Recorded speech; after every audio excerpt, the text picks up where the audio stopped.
അതിന് മുന്നായിട്ട് ഞാനൊരു കാര്യം പറയാം. മലപ്പുറം ജില്ലയിൽ ഒരുപാട് ട്രാൻസ്ജെൻഡർ കമ്മ്യൂണിറ്റീസ് ഉണ്ട്. അപ്പോൾ ആ ക്വസ്റ്റ്യൻ വന്നുകൊണ്ട് പറഞ്ഞതാണ്.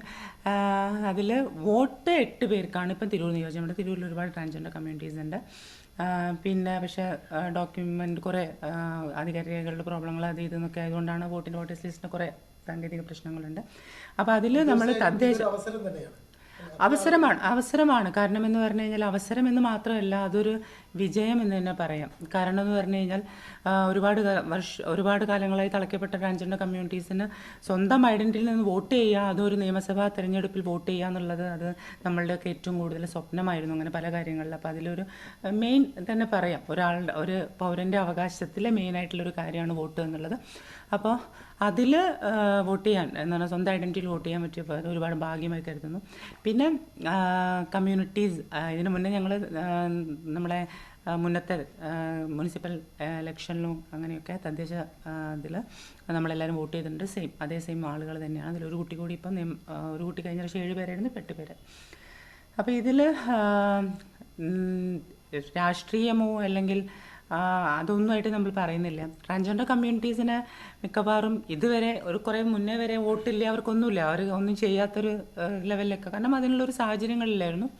അപ്പോൾ അതുകൊണ്ട് ഇപ്പം അതിൻ്റെ സാഹചര്യങ്ങളൊക്കെ വന്നു, എല്ലാവർക്കും കുറച്ചുകൂടി ഒരു വിസിബിലിറ്റി ആയി. എന്നാലും കുറേ അംഗീകരിക്കപ്പെടാത്ത ഒരുപാട് പ്രശ്നങ്ങളുണ്ട്. കാരണം ഇപ്പം വോട്ടേഴ്സ് ലിസ്റ്റിൽ പേര് ചേർത്തുന്നത് തന്നെ ഇവിടെ തിരൂരിൽ വലിയ പ്രശ്നം നമുക്ക് വന്നിട്ടില്ല. മറ്റുള്ള സ്ഥലങ്ങളിലൊക്കെ ഒരുപാട് ഫോർമാലിറ്റീസ് ഉണ്ട്. ഉദ്യോഗസ്ഥർക്കാരുടെ അറിവില്ലായ്മയും കാരണങ്ങൾ കൊണ്ടൊക്കെയാണ് ഇപ്പോഴും കുറേ ട്രാൻസ്ജെൻഡർ കമ്മ്യൂണിറ്റീസുകൾ വോട്ട് ചെയ്യാൻ വേണ്ടി പറ്റുന്നില്ല. അപ്പോൾ തെരഞ്ഞെടുപ്പിൻ്റെ മെയിൻ ഉദ്ദേശം ശരിക്കും നമ്മളുടെ എല്ലാവരോടും വരുന്നുണ്ട്, നമ്മളോട് സംസാരിക്കുന്നുണ്ട്, എല്ലാ സ്ഥാനാർത്ഥികളോട് വരാറുണ്ട്, ഞാൻ എല്ലാവരോടും സംസാരിക്കാറുണ്ട്.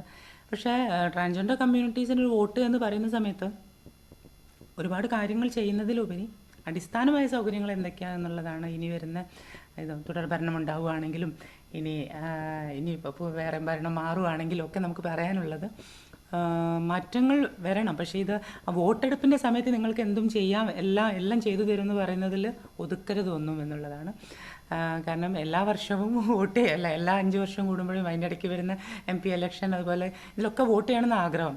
അപ്പോൾ ഈ ഇലക്ഷൻ നമ്മൾ ആരാണോ, ഓരോ വ്യക്തികൾക്ക് താല്പര്യമുണ്ടാവുമല്ലോ. അപ്പോൾ ആ ഒരു താല്പര്യത്തിനനുസരിച്ച് ചെയ്യണമെന്ന് ആഗ്രഹമുണ്ട്. ആഗ്രഹമല്ല, എന്തെങ്കിലും ചെയ്യും, വോട്ട് ചെയ്യും. പക്ഷെ അത് സമ്മതിദാനാവകാശം അംഗീകരിക്കപ്പെട്ട അപൂർവമായൊരു അവസരം തന്നെയാണ്. അതെ. ഈ തെരഞ്ഞെടുപ്പിന് രാഷ്ട്രീയ പാർട്ടികളുടെ വികസന നയങ്ങളെയും അവരുടെ മറ്റു കാര്യങ്ങളെയും നിങ്ങൾ എങ്ങനെയാണ് നോക്കിക്കാണുന്നത് കേരളത്തിൽ നോക്കിക്കാണുന്നതെന്ന് പറഞ്ഞാൽ എനിക്ക് തോന്നുന്നത് ഇപ്പോൾ ഇടതുപക്ഷ സർക്കാർ, എല്ലാ സർക്കാരും അല്ല, ഇടതുപക്ഷ സർക്കാർ ഒരുപാട് കാര്യങ്ങൾ ട്രാൻസ്ജെൻഡർ കമ്മ്യൂണിറ്റീസിന് മുന്നോട്ട് വെച്ചിട്ടുണ്ട്. എൻ്റെ ഒരു പേഴ്സണലായിട്ടല്ല, കാരണം ഞാനിപ്പോൾ അടുത്താണ് സർജറി ഫുള്ളായിട്ട് ഏകദേശം ഈ ഒരു